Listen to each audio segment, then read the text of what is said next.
Never left. Movie. It's like you never left. That's why. Is that what it is? All right, guys, ladies and gentlemen, we are live on YouTube. We're going to start our podcast. As you know, you always get to see the behind the scenes before we shoot live. You get to, when you're on YouTube, you get to see what the other ones don't see. Or here on podcast, we're going to do the run. The run is Anderson, myself, Renee, Mike, Kevin. I'm sorry, Mike. I put you all out of whack. I'm going to do that again. It's going to be Anderson, myself, Sun Tzu, Kevin, Renee, then Pete, and we close off with Mike. Okay. Is that good? Sorry, Yeah. repeat that. Where am I again? Okay. You're third. You're third. Third. Kevin is going to be after you. Then Renee's after Kevin, Pete, and then Mike. Guys, ready? Go. Do it.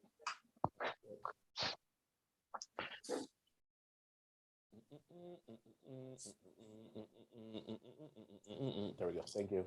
Pro- Thank you.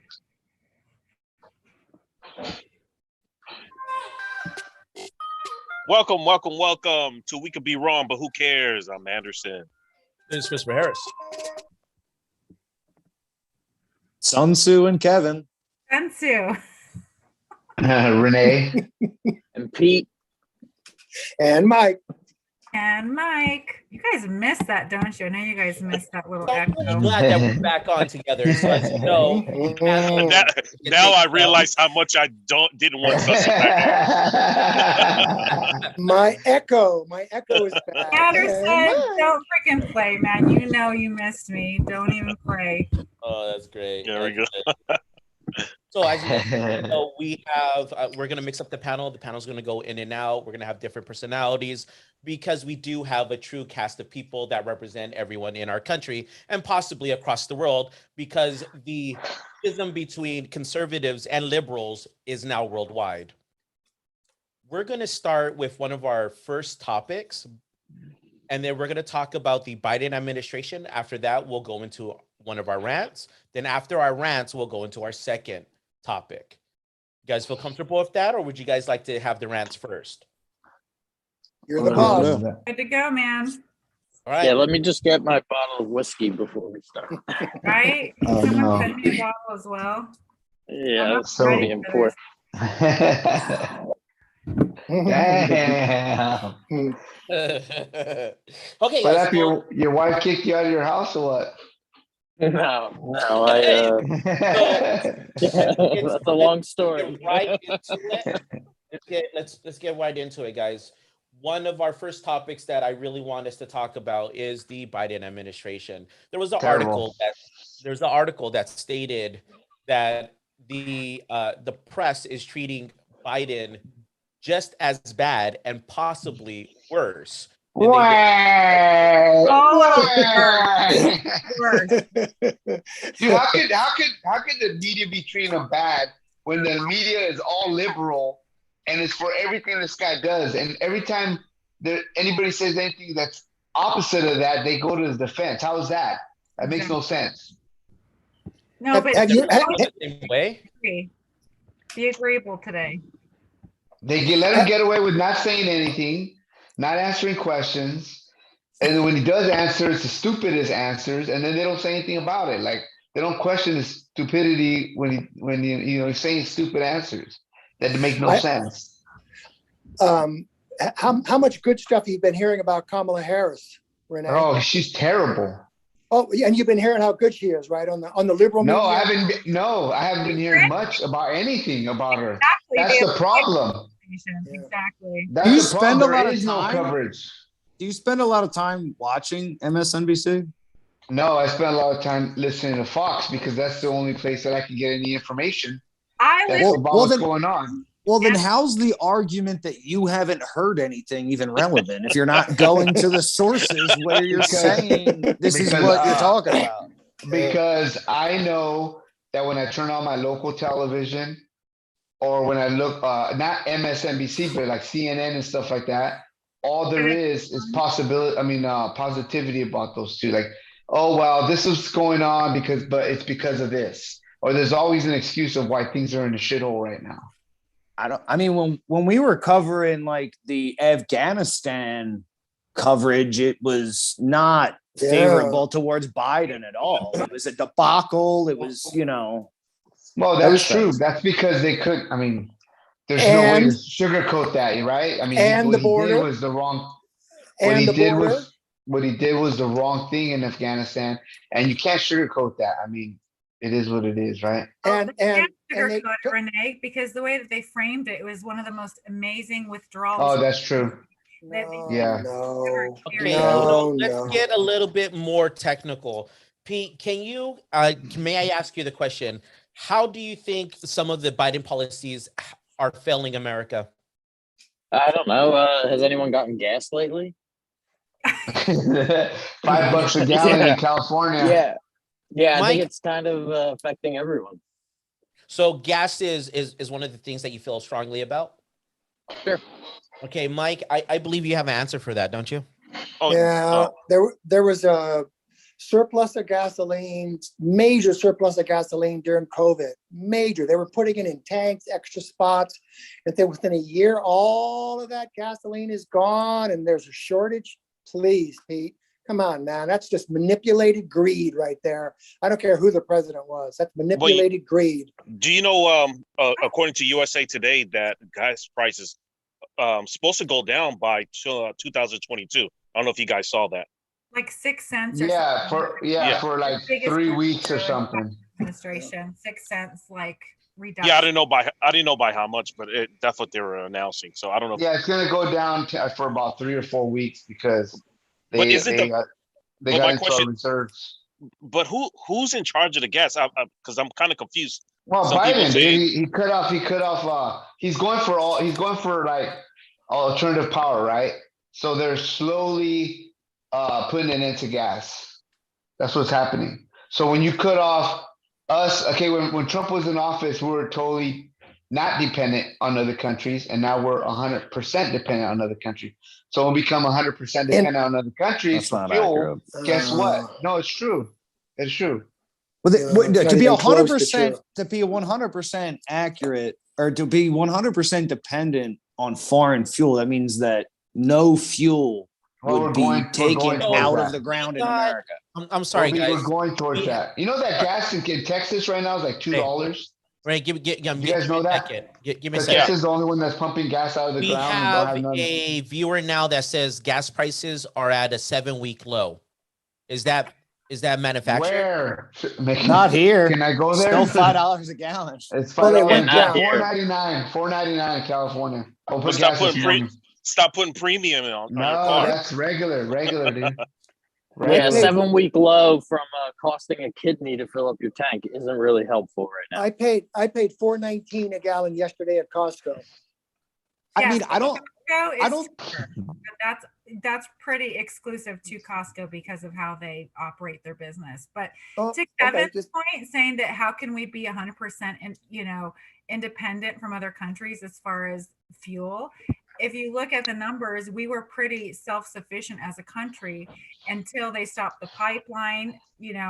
What did Trump do? He stopped the pipeline that Russia had going on so that they would be dependent on us. And then we weren't having to import as much fuel. So we were self-sufficient. And then when Biden got into office, what did he do?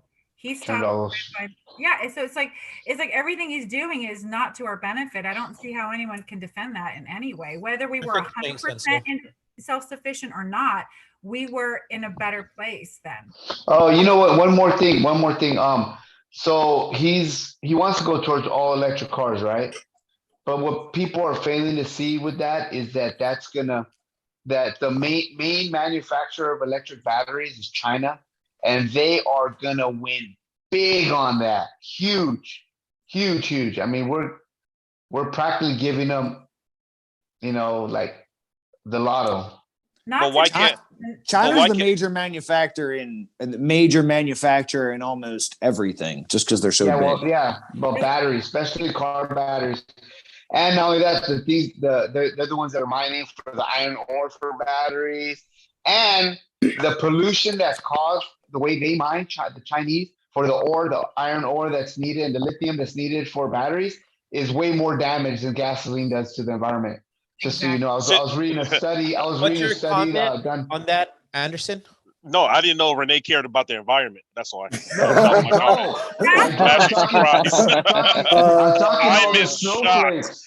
I'm talking all the snowflakes who, oh my God, we need clean air and all this stuff, and they don't realize that what it takes to make these batteries and what it actually takes, the energy and the pollution, all this stuff. So what's the solution then? I mean, because having gas is not keeping the earth clean as well. I don't know. No, Renee, walking again. Renee does have 2 points there. One, it's not even just like affecting China. There's a lot of like cobalt mining in developing countries, which really hurts them. These batteries that are being made are thousands of pounds worth of batteries per car. They only have a certain shelf life, so they're all going to have 10 to be years. replaced. 10 years life, a lot of this stuff. Yeah, it is interesting. And then when you look at where we get the majority of our energy in this country, it's from fossil fuels, burning coal, things like that. So you wind up saying, hey, is it better to have the generator 500 miles away from the actual source, or is it better to have it right at the automobile? That's a debate for some automotive engineers for sure. What do you think about that? Another thing is that once those batteries, their life is over, now there's gonna be landfills of batteries, dude. We're talking about millions and millions of pounds of batteries in landfills that are like bad for the ground, never goes away. There's just so much stuff that all these liberals don't think about. They think that it's just magically we're not gonna have bad air anymore because cars are running on electric power. I love it, Renee. It's an environmentalist now. One of our viewers off of YouTube states, that's Biden wants to get involved in electric vehicles as well as power for the environment. Now, you know what's sad? Real quick though, what's sad is that they're really pushing towards that, right? And if you really dig deep, it's so pro-China, dude. Like all these, they're gonna be making so much money. We're gonna be dependent on China for batteries. It's gonna be ridiculous. But what's keeping the U.S. from developing those technologies? Because we're no longer manufacturing. We're no longer like that. We don't manufacture anything anymore. Yeah, but we are the number one in the electric car space by far. Yeah, but all our parts Tesla are from China. and then with Lucid Air and stuff like that. Just not to keep talking about cars, and then I guess Sun Tzu wants to say something. But what's interesting about it is electric cars are really good for consumers because it is really cheap to fill them up and stuff like that. But the question remains if it's long term good for the population or if it's a benefit for pollution and things like that. And it seems like we're going to need to move into this, Renee, in a measured way. You're acting like it's going to happen in 2 years. It's going to, because you need to transition the oil industry into other areas so that you don't just create, 4 million. Hold on. Yeah. So it's going to take time. So you can transition. You can transition out of fossil fuel into other resources and create jobs on one end and then transition jobs on the other end so that you don't create major unemployment gaps. So it'll take time. I don't think Biden said it's going to happen in his term. So it'll take time.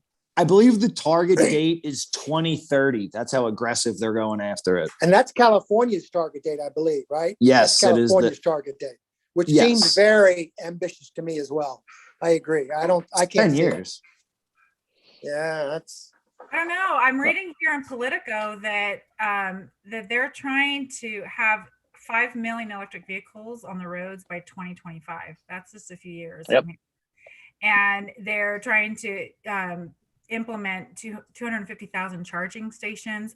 And so Politico wrote a whole article on the pros and cons and if converting or transitioning into electric vehicles will be better for the environment, and the answer is no. And so I don't know how anyone can support this big push, especially with how it does affect us, because our ability to even produce that fuel on our own and have other countries depend on us and make that kind of revenue. Like it's like Renee said, like Anderson asked, well, why can't we blah blah blah, do it on our own? Why are we dependent on China? Well, the obvious is China has cheaper labor, so they can produce things a lot less expensive than any other country, which is why we depend on them for everything. So that's just the reality of what the dynamics of our world right now. And so we have to find a way to be able to be more independent of China, but we're not. So Biden's administration is just pushing us towards that even more, and to know that they are like, if we are against communism, the way that they treat Muslims and things like that, like why are we enabling and empowering a country like that? That's the question. Why any of you would be okay with that? Like, why are we going to empower a country that has clearly stated they want to take us out? They want to be the superpower, and they have no good intentions at all. So I don't understand how anyone on the panel would support that in any way. Another thing is, okay, so right now they're being very aggressive towards cutting any type of oil production in the United States, and pretty much, making it harder for us to get oil and being more dependent. So we all know that, oil is the beginning of everything, right? You need gas to deliver food. You need gas to deliver supplies. What does that mean? The gas prices go up. That means the price of everything goes up. So in the meantime, while this guy's trying to make the perfect America that's not polluting, guess what's happening to all us? All our prices on everything are going up. Everything.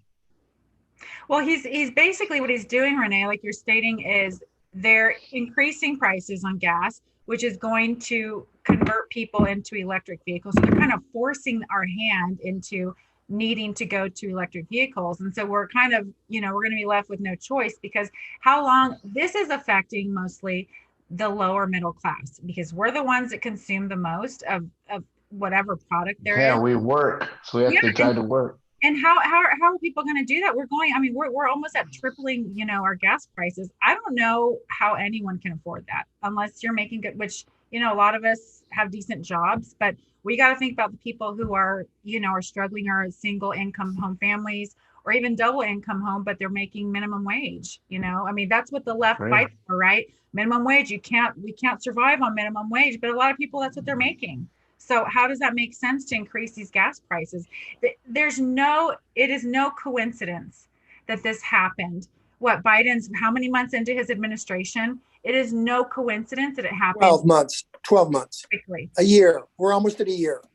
I also want to ask, this is a question from Quincy, one of our online viewers. Why can't we produce energy, in parentheses, wind, solar, water? Saying China is better doesn't mean we shouldn't try. Not better, it's cheaper. Yeah, no, it's not better, because what part of that do people not understand? We can't do that in the United States. We can't treat people like that. So they're always offer things at a cheaper price, and that's why we buy things. If anyone has ever distributed anything, you go to China for bits and pieces, for parts, right? You always go to China. When you're on eBay, it's coming from China. My son just ordered car parts, and guess where they're all coming from? They're all coming from China. Okay, so obviously, did you tell him? Sorry, Mike. I'm sorry. Question from Quincy is to relate, referring to Renee and Sunsu is, they say, don't we want Earth for our kids and grandkids? So shouldn't we be paying attention to the environment? We're not. Yes, that's why I say no to car batteries. It's like I just said, if I could read a piece of the Politico article, they clearly state, like, what I found is the widespread adoption of electric vehicles nationwide will likely increase air pollution compared with the new internal combustion vehicles. You read that right. More electric cars and trucks will mean more pollution. So again, it's the filibustering of the administration saying that somehow this is going to improve the environment when it's not. You have people who are buying into that because they're all, oh my gosh, Green New Deal. Oh, we got to save our country, but they're uninformed. So I don't even like having conversations with people like that, because it's just. Well, here's the thing. There's so many laws and restrictions on vehicles right now to make sure that vehicles have almost zero emissions. So right now, they finally got it so that these vehicles ain't polluting the air. And they were even getting stricter to the point where these engines were some of cars even have zero emissions, right? And people refuse to even look at that. Like, wow, why not just work towards better cars, fuel cars? Right. Why do you have to be forced to go to batteries? Something that's gonna benefit our enemies. It just I makes feel no like we've sense. been talking. I feel like we've been talking for 5 minutes about getting forced to drive electric cars, Yeah. and it's Yeah, like but I've wait. never ran into this. Sorry. My wife wants an electric car; she still can't get one. Can I make one point here? Are we going to forget the fact that Nancy Pelosi bought like $1 million of Tesla stock in December, right before dude, it they all goes announced back this to follow deal, the money, and dude. right before they started pushing all of the electric car mumbo jumbo? And this ain't the first people time she's forget done about that. it, right? No one wants to talk about that. So yeah, I think No, that's clear cut there's this insider whole trading type there's stuff. this whole special on Nancy Pelosi, right, and her husband, how they were supposed to put all these restrictions on, like, I don't know, I think it was something to do with visa or something like that. And then right before they were going to go vote on that, they were offered like some kind of thing into visa where she made it so that it went through Congress and they got approved, and her husband made like $500 million or more on that deal with Visa. Like they're in the pocketbooks of these. I'm sure that's the same thing that happened with the car batteries and all that. Okay, guys. So I'm gonna tie up this segment because the viewer audience is asking specific questions to panelists. And then after that, I'm gonna give Kevin, Mike, and Anderson some time to also respond. So the first question goes to oh wow. So Renee and Sunsu have questions. Okay. First question goes to Sunsu. Sunsu, it seems you would rather see our kids suffer from pollution rather than find a solution that is economically friendly. Sunsu, can you answer that, please? Okay, so what part of the conversation did that person miss? I know, we just talked about it.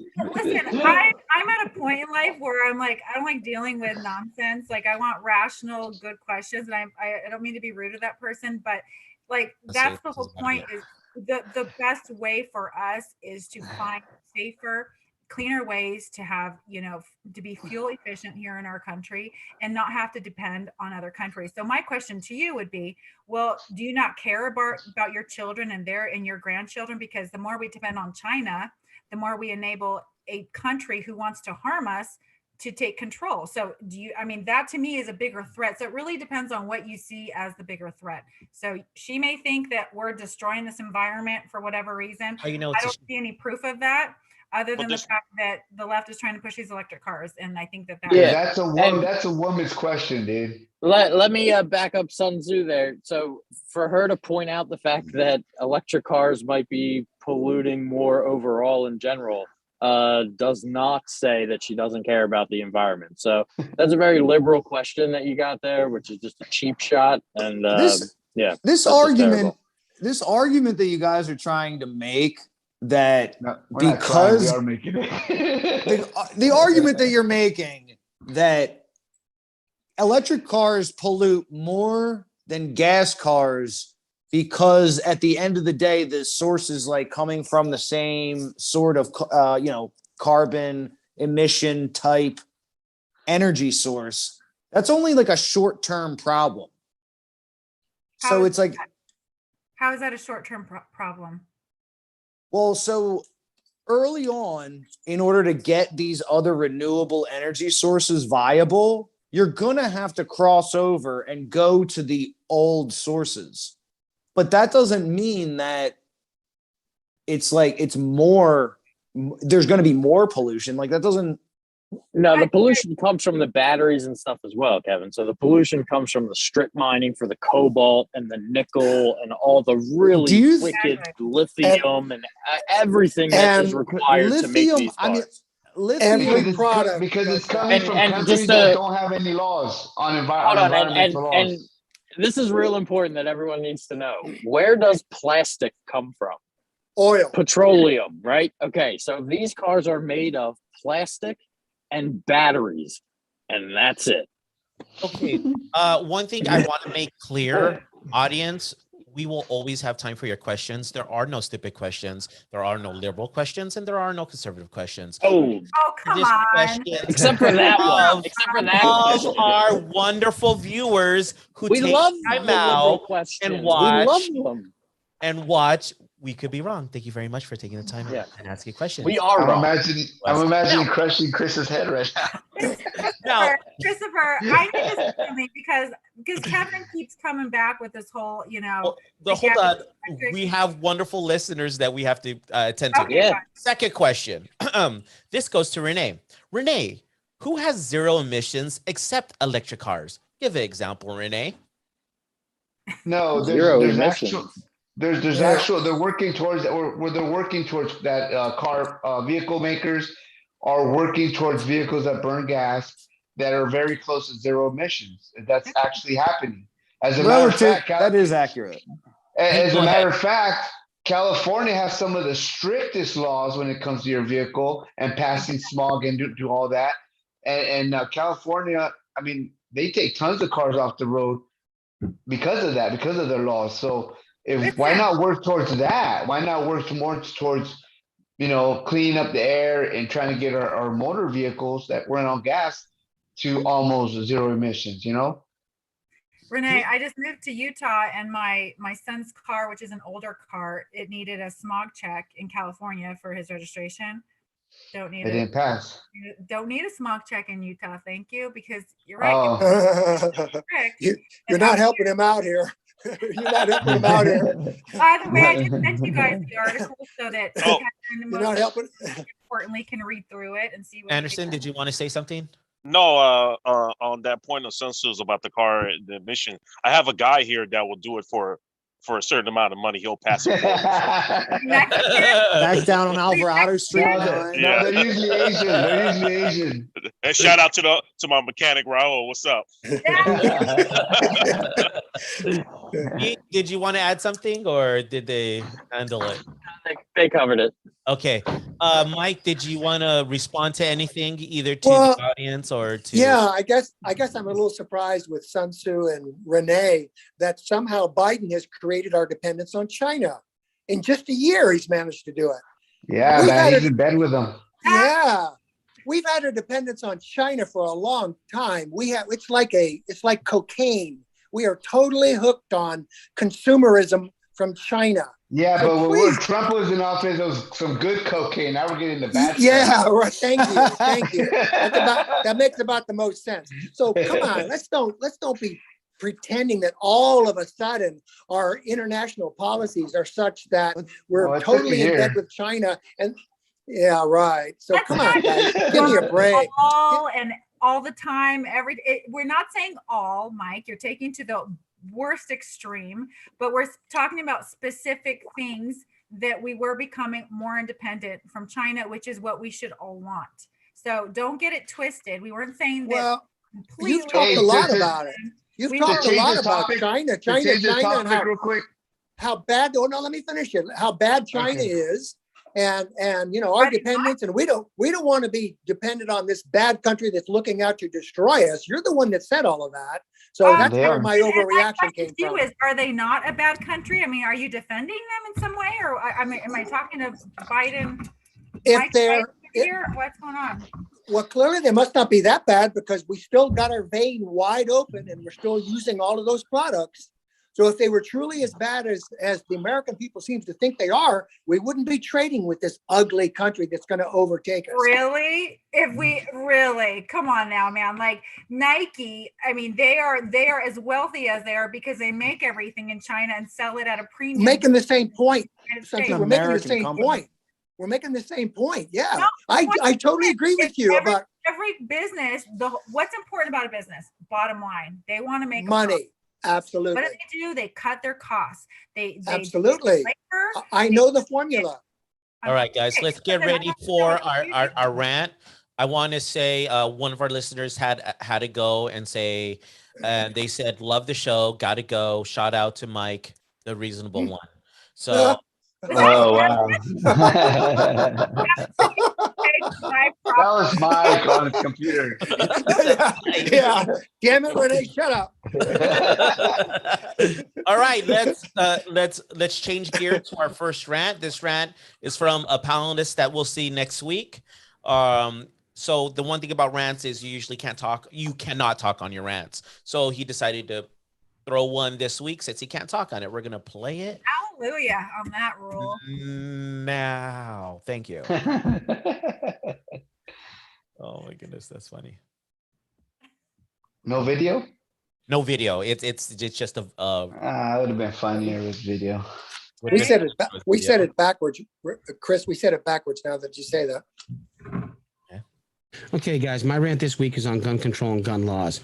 First thing is I believe in the right to own guns. I own several myself, but I do believe in stronger gun control and regulations. I believe your rights should not outweigh my personal rights or safety. They should be mutually respected. The Constitution, written in 1789, had no mention of individual right to bear arms, only the military. The Second Amendment was ratified in 1791 and was proposed by James Madison to allow the creation of a civilian forces that can counteract a tyrannical federal government.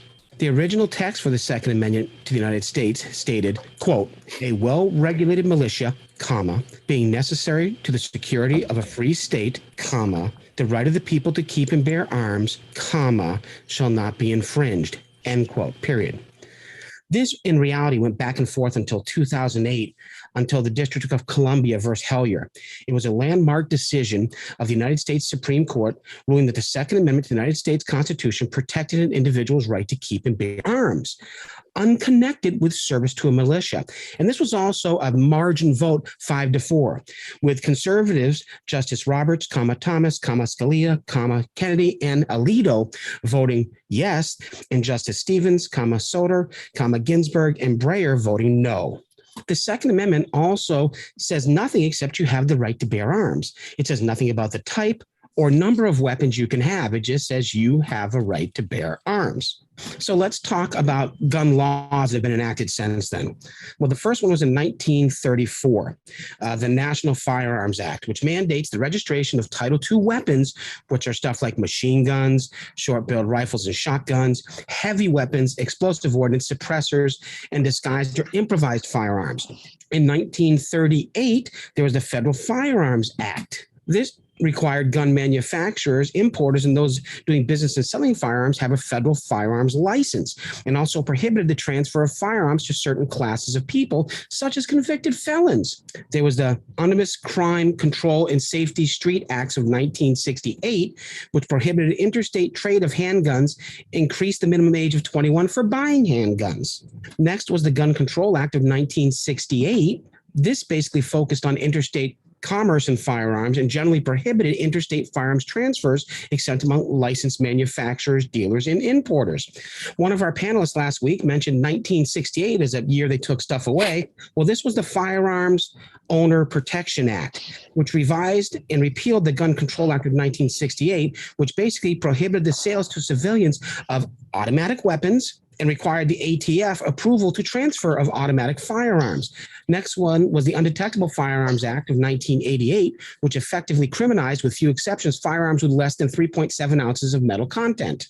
The Gun-Free School Zone Act of 1990 prohibits unauthorized individuals from knowingly possessing a firearm at a place that individual knows or has a reasonable cause to know that they are in a school zone.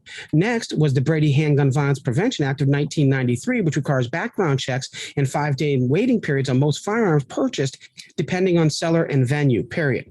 Now, for those of you who don't know, Brady was a press secretary for Ronald Reagan, who was shot in an attempted assassination of Ronald Reagan. So on these backgrounds check, who does it stop? Well, let's see. It stops felons, someone indicted as a felony, fugitives from justice, illegal aliens, unlawful users of controlled substance, people diagnosed with mental conditions, people dishonorably discharged from the armed forces, people who renounce their U.S. citizenship, and people who have had a history history or currently under indictment for domestic violence. The next one of our panelists mentioned last week was the federal assault weapons ban. And this was only in effect for 10 years, so it's not in effect right now. But it banned semi-automatics that looked like assault weapons and large capacity magazines. Then there was also the Law Enforcement Officers Act of 2004, which said police officers can carry weapons no matter where they are, whether they're on duty or off duty. And last was 2005 Protection of Lawful Commerce and Arms Act, which basically prevented firearms manufacturers and licensed dealers from being held negligible for crimes that were committed with their product. If we start looking at what the U.S. populace wants, let's look at Pew Research. 4 in 10 U.S. adults say they live in a household with a gun, including 30% who say they personally own one. Personal protection tops the list of reasons why gun owners say they own a firearm. 48% of Americans see gun violence as a very big problem in the country today, and 53% of Americans favor stricter gun laws. The reason I favor stricter gun laws is, first of all, let's look at the Las Vegas shooting in 2017, that 60 people were dead and 867 were injured, 411 from gunfire. This guy had a bump stock, a machine gun. Orlando nightclub shooting, 49 dead, 53 injured from gunfire. Virginia Tech dead, 32 and 23 injured. Sandy Hook, 27 dead, 2 injured. There's a whole spew and litany of cases out there of gun violence from people that should not have guns. I don't believe in taking away your gun. I have a gun. I believe in having a gun. I have mine in my safe, but what I do believe is we need to have standard universal laws on how people can own them. That's my rant. Pete, the floor is yours to comment on this.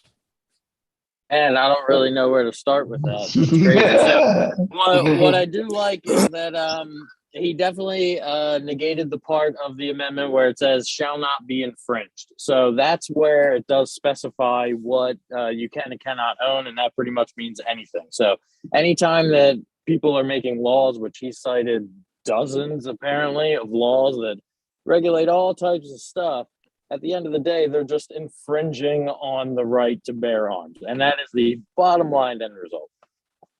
True. All the stuff that he mentioned is kind of interesting, like the litany of cases that he listed, for gun violence. More people are killed by strangulation than with assault weapons. So the question is, for people that want to ban assault weapons, like if you look every year where there's way more stabbings, right, than people killed with an assault rifle every year. This is just known data. How are we going to ban that? And then we're going to expect to see any type of actual numerical data that says that we helped with gun violence. There would be a 0% change in gun violence if you change and ban assault weapons. So then what do you have? Then you're going to go after handguns, right? And so what you see is that as they chip away at each little bit, right, and the right just goes away, or you compromise it away, as liberals like to say, right, the end result is just taking away all the guns. Because like the rant pointed out, there's a whole bunch of people that are not allowed to own guns. The mentally unstable, convicted felons, people under indictment for domestic violence. There's all types of laws out there. And when you read about the people that are committing these crimes, they've circumvented a lot of these laws. Kind of like Anderson circumvents his smog check in California. So it's just funny to me that we'll sit here and we'll really try over and over and over again. We'll try to litigate our way to safety. Right. And what's funny is that there's no amount of laws that are going to guarantee your safety. There's 400 million guns out there. Cat's out of the bag, guys. I'm sorry. So the only people that are going to actually adhere to these laws are going to be law-abiding citizens that are going to come out and kill you anyway. Right. I know about 10 dudes from the hood that have guns, and another one have them legally. So there you go. But yeah, shouldn't those laws totally ridiculous? To Kevin's point, I mean, but with what Sean said, shouldn't that not affect you because you are law-abiding citizen? What do you mean? It's not going to affect people trying to take away your guns, right? Because you're doing everything right, correct?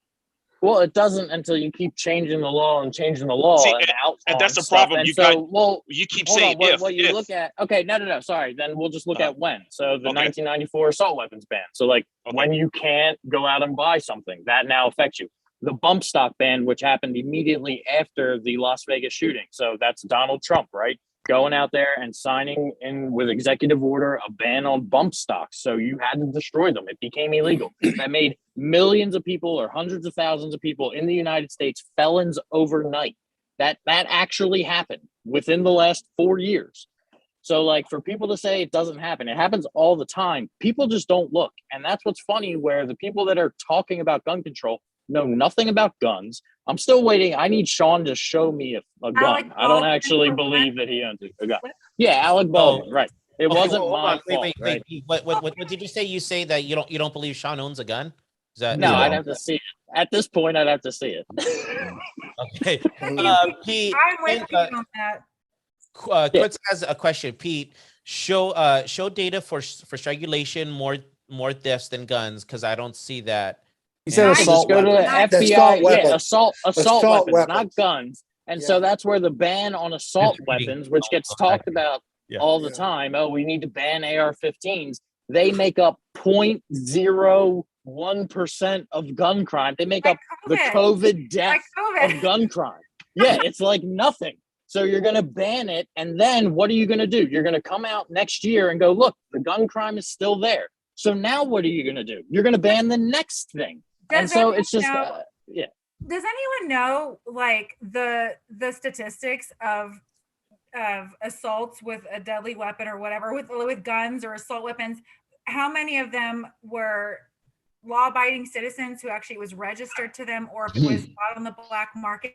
Like, to me, it's like all of these laws are going to affect law-abiding citizens who are the ones who are not guilty of these crimes. Yeah, it's definitely not going to affect the people that are buying guns illegally. That's the thing. Exactly, and they're the ones who are the problem, right? Because I mean, we can only assume that when people buy weapons or guns or whatever illegally, it's because they have malintent, right? Their intent is to do something illegal with it. So this is my biggest issue. Listen, I'm all about some sort of gun control, but the way that it's being framed and what people's intention really is to really just take away people's right.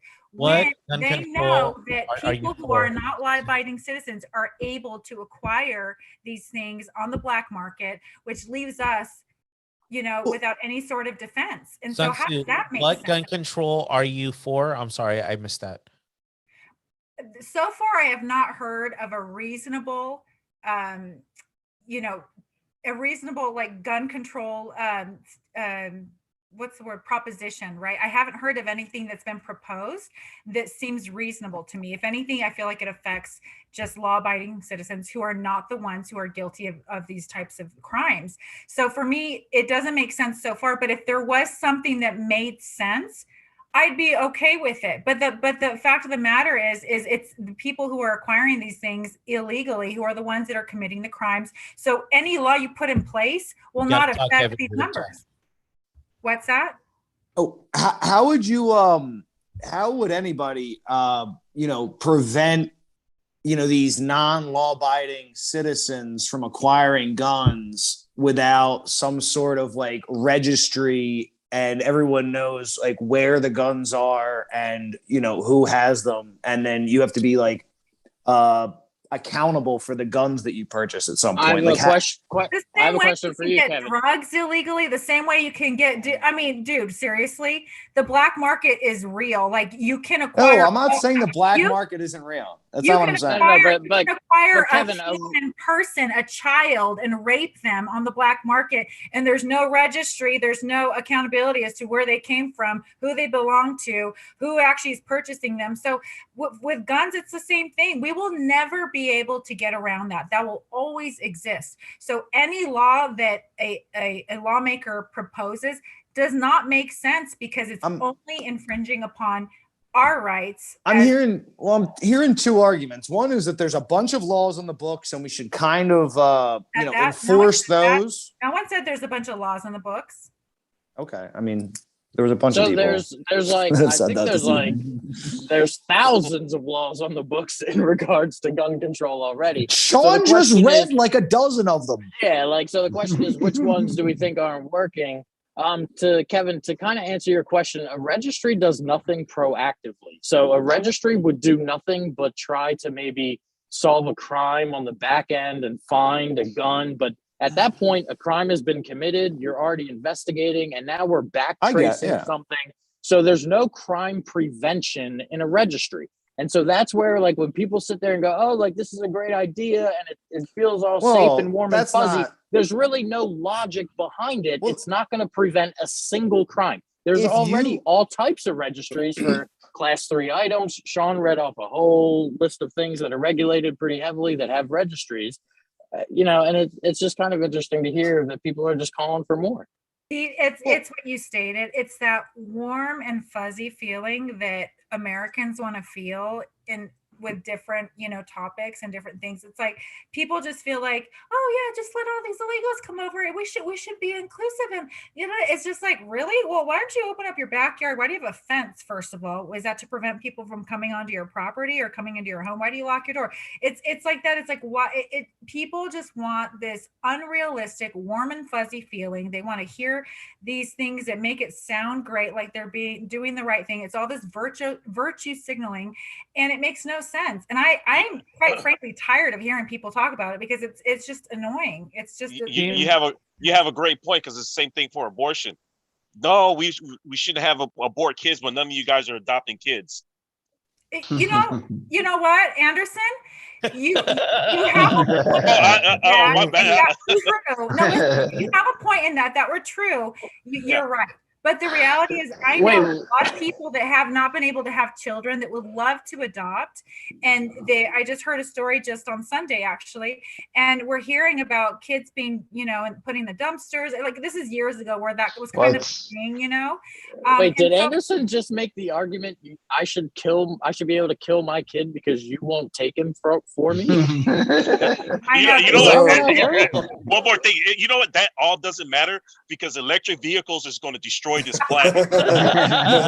Well, here we go, guys. I was sent by a listener a statistic: number of murder victims in the U.S. in 2020, and strangulation, asphyxiation was at 71. If you all look at the screen, and you can even see it there on YouTube. Yeah, do you want me to assault? He did say assault weapon. No, it's not what he talked about. He said assault. Yeah, where's assault? Where's assault weapons? Well, yeah, that's the clarification. Firearms.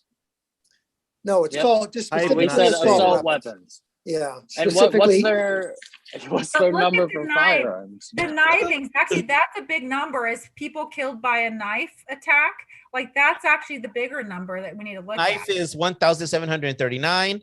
Handguns alone are 8,029.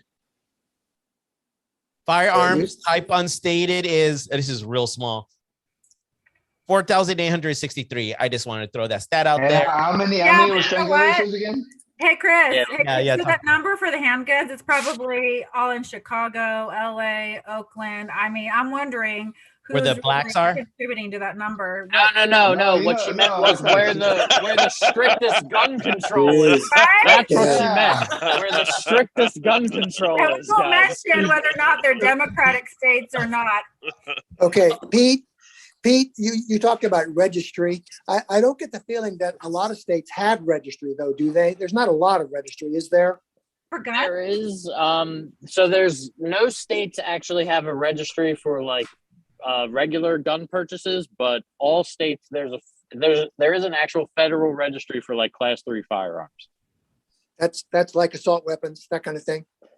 Yeah, if you want like a short barrel rifle, a machine gun, a suppressor, things like that, you are on a list. Okay, I'm knowingly on that list, by the way. Okay, so in answer to your question, the purpose of a registry would be to create responsibility. That would be the only purpose that I can see legitimately, so that when you possess a gun, you're basically saying I'm responsible for that gun and all the things that happen to that gun. So if I own one of those guns on the registry and my grandkid came up and took my gun, I would still be responsible for that gun. I think that's what the registry would be, in my way of looking at it. I mean, that could be, I think when you historically look at it, like what winds up happening is as soon as things get put on a registry list, we've seen this in places like the UK and Australia, the registry is the first step towards confiscation. So step one is identifying where everything is, making sure that the government knows where everything is. And then when you know where it is, you can go get it. Exactly. And there's really no other point, and there's no proactive reason to have it. Do you genuinely think that the government would undertake the notion of trying to gather 400 million guns? It's happened. Wait. Let me finish. Yes. Well, we've seen it in other countries. Yeah. Yep. Bro, sometimes I wonder about like reality here. 400 million guns. Is Renee raising his hand? No, he's working out. No, and Mike, to specifically answer your point, I do understand where you're coming from, where to do 400 million all at once is not going to happen. But what they do is they cast a net. And so what it is, this type of gun is illegal. And so maybe for 10 or 20 years, they start regulating that. They start pulling those off the streets. Then they change the definitions of things. And then all of a sudden now this other class is illegal. So then they spend another 5 or 10 years pulling those off. And so what you wind up happening is like a long-term neutering and then just an outright confiscation. And we've seen it in other countries before. This is how they do it. This isn't new play.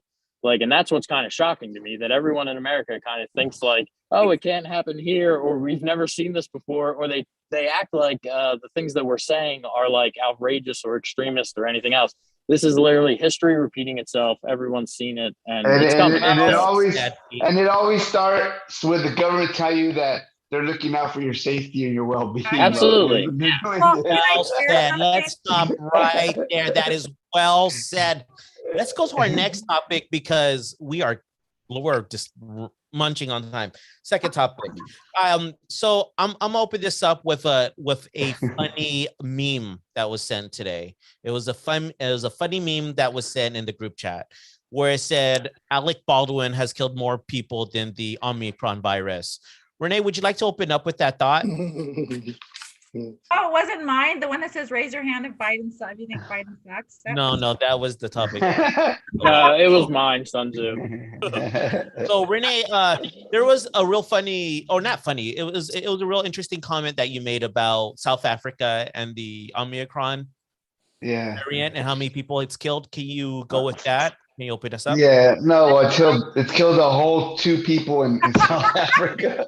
Not only that, but then today I've heard that there's been no hospitalizations and no deaths in South Africa from the Omicron. So I don't know. Finest. Which is great, right? Fear mongering, dude. They're trying to force us now to take these boosters now. I mean, okay, I was all cool with I got the vaccine, I got the second shot. You finally broke, Renee. You need a booster. And now they're talking about we may need a whole new set of vaccines. When's it going to stop, dude?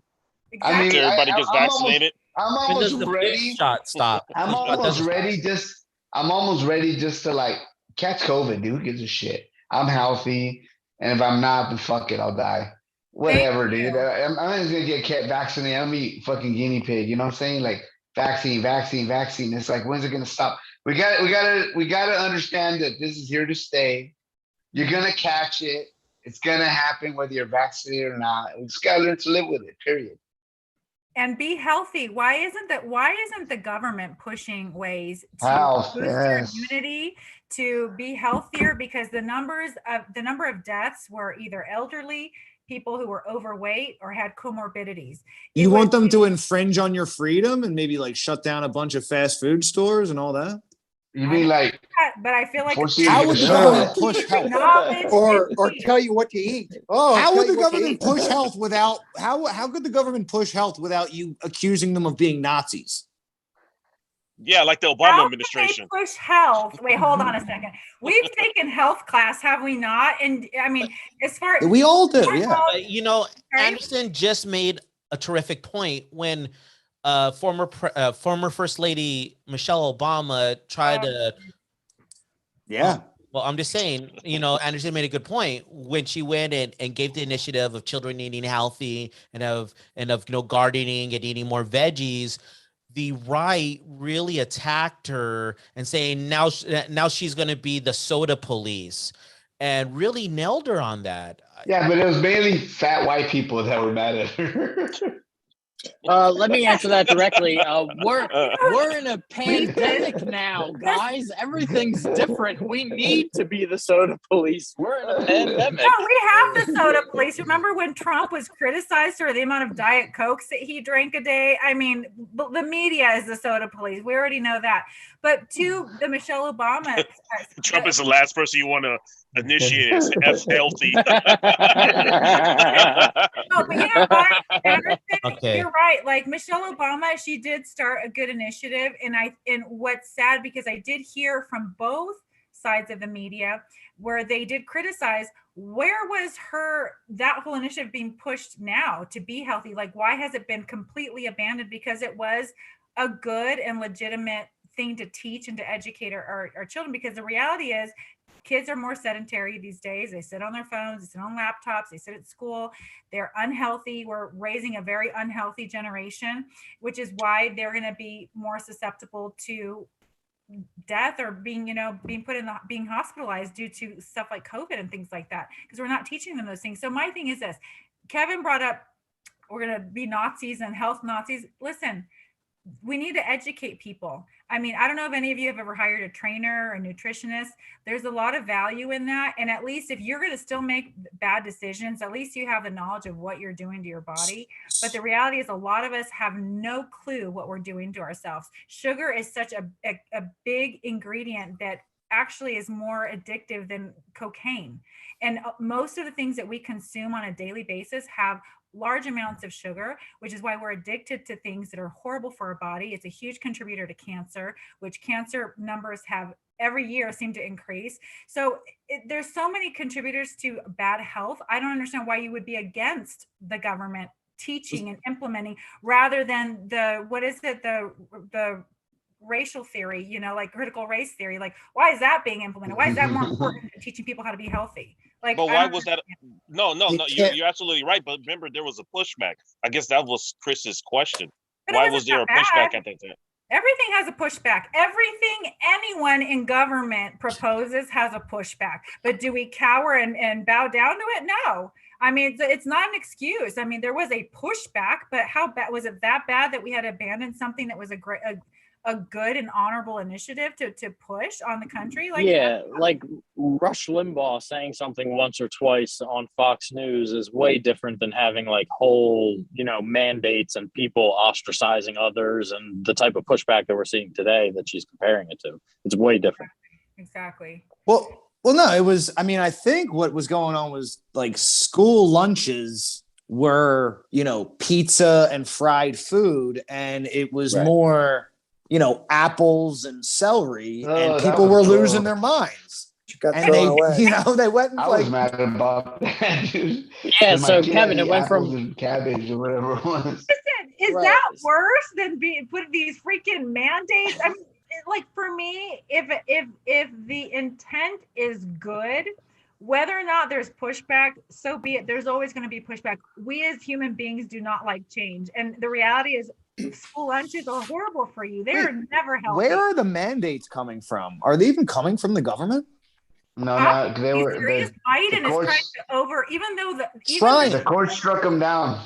Yeah, the court struck it down, and Biden is still trying to push on these companies. Well, in New York, the mayor of New York is trying to push the private sector that has over 100 employees to get mandated vaccines. So that is on the 27th, it goes to any employee in New York State, regardless of the size of the company, has to be vaccinated. Are you are you sure on that, Pete? Because I'm pretty sure. I'm pretty sure on that. The NBA had to do it. I think New York's kind of nuts on that. Sorry, just to answer this a little bit more in depth, it seemed like the Biden administration was trying to use OSHA to push these mandates. So they were actually trying to put this into law and enact emergency laws under the guise of OSHA safety in the workplace. But you know what? OSHA wasn't meant for that. Wasn't. You know what I'm saying? They're trying to. Hold on, real quick. Okay, so I want to make it clear to the viewers. I appreciate you guys.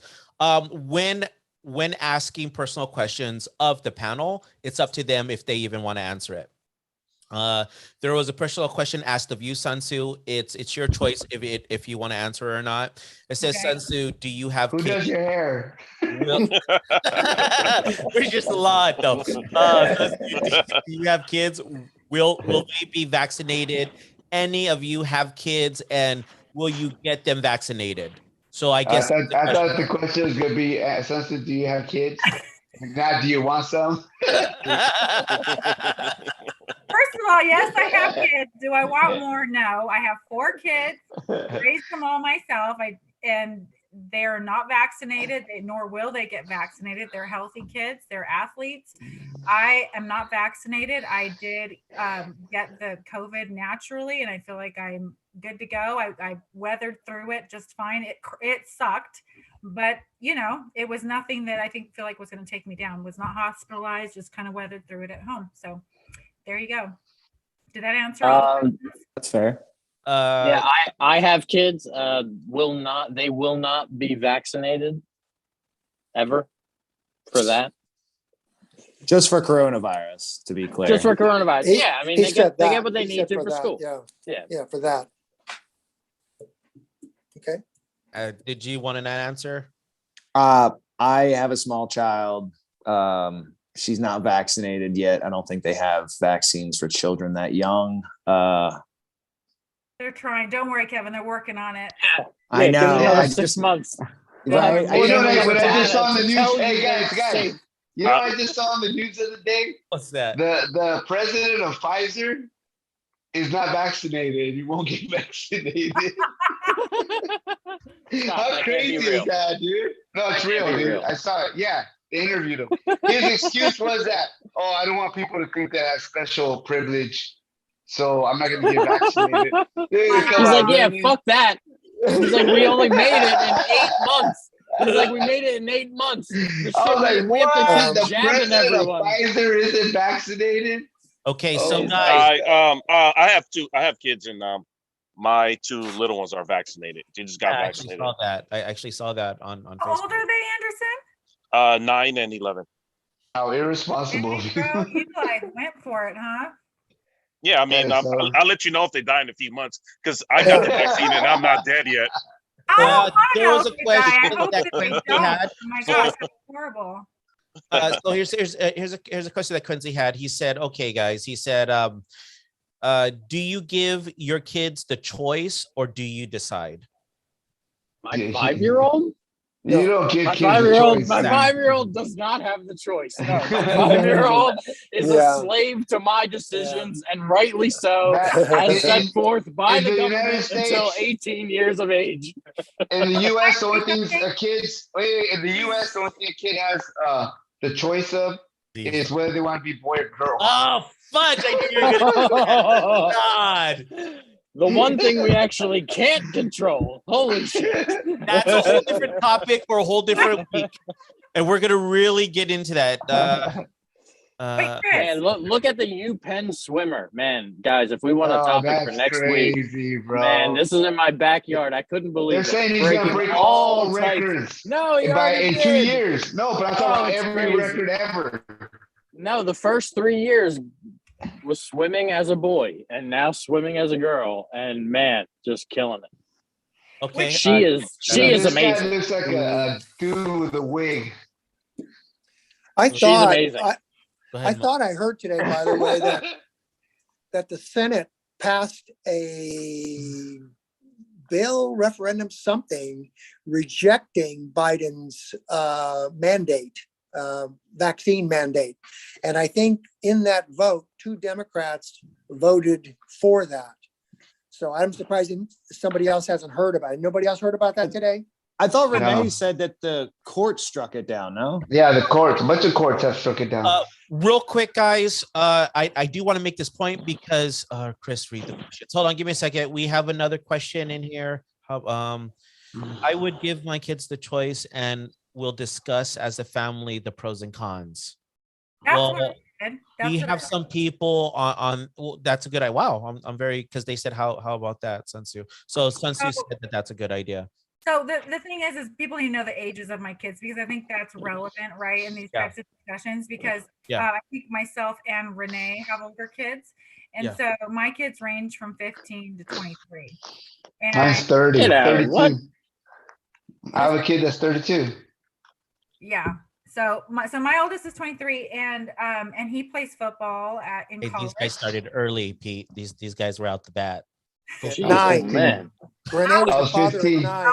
So let's just say that. My Okay. jaw is just on the floor right now. I'm like, this can't be real. But anyway, so my daughter was in Tennessee. I'm trying to keep it short, and she was there on serving a mission. And they then said that they would need to be vaccinated to be able to go proselyte, which is what they're there to do. And I was really against it because, like I said before, my kids are all athletes, they're healthy, they're good kids, whatever. And I don't think, for me, I didn't feel like it was necessary to keep her safe. That's my whole purpose in life, is to keep my children safe. I don't think it was necessary. She kind of felt pressured and was going to go do it. That morning, she just didn't feel good about it, and she felt kind of icky. She said, and she's like, sorry. She's like, she felt like that was kind of a God kind of, manifesting, like, don't do it. So she didn't do it. So none of my kids are. I encourage them against it, but what I do tell them is, these are the pros and the cons. This is what you're risking if you don't, and this is what you're risking if you do. And they are comfortable with not being vaccinated, and that's kind of where it's at. If they told me that they wanted to, I would still probably try to Disown them. Today I've learned as a mom, like, your kids got to make their own choices. They just do, especially when they're adults. They have to live and learn, and that's kind of just the reality. So that's kind of where I stand. Very good. So I do want to get back to the second topic, and the fact of, could we have prevented the Omicron variant by supplying more third world countries, or the continent of Africa per se, the vaccines that we didn't use here in America? For all that America swore to donate, we only gave 8%. Okay, here's some. Can I say something, Chris? Yeah, please. Okay. So a lot of people don't know there's actual people that have looked into this, like scientists and stuff. And a lot of scientists believe that this Omicron or whatever virus may be a blessing in disguise, because it's almost like a dud, where it might even turn out that it weakens the virus. We know the Spanish flu kind of went away, and this is what I've heard today. Listening to these shows where they talk about the science of COVID and stuff, and there was a scientist there that said that the strain of the Spanish flu that was killing everybody, it kind of disappeared, but nobody could say, oh, it's because of a vaccine, right? And they believe that this virus actually, a lot of people really believe that the Spanish flu, the virus mutated into a weaker part of itself, and then eventually became weak. It weakened itself. So we may be, rushing to a judgment about this Omicron virus, when it may be doing a positive thing. It may be doing the reverse and making the COVID virus even weaker. This is what Dr. Robert Malone was talking about. We brought up on the show a few weeks back, where he was saying by vaccinating an entire population, you don't allow for the natural course of the virus to run through, where like if you look at humanity as entire population, it's, viruses start off more less contagious and more deadly, and then they go more contagigious and less deadly. Yes. And they basically do what the vaccine is doing, which is like switch on everyone's autoimmune sensors, and as a population, you essentially. Now you sound like that guy on that show. That's exactly what he's talking about. Yeah. And he was saying this Omicron may be part of that process. Well, for once, it sounds like Kevin knows what he's talking about. Amazing! Wow! It's just because I agree with you guys. I like it. I like him now. You know what? You know what, Pete? That's very jerky. I hope your airbags deploy on you right now. Where do you think there's airbags in my racing? Yeah, no. He's coming out in a blaze of gunfire. To the audience watching, I want to say thank you. I want to say that I do appreciate all your interaction. I know there's a lot of questions we did not get to. There is a delay, so if if you did ask a question, I probably lost it in the mix. But we have a terrific helper in Karen, who's also part of the panelists. Thank you, Karen, for taking care of those viewers. Tune in again next week. The panel will be different, but I have to say, the conservatives really pulled through today. They made a lot of sense. And good job, everyone. And it was nice to see this nice laughter and communication. Until next time, guys, good night. And thank you so much. I'm going to get off air from YouTube, and good night. Wait a second. Well, yeah. I mean, nobody said, hey, Sunset, it's nice to have you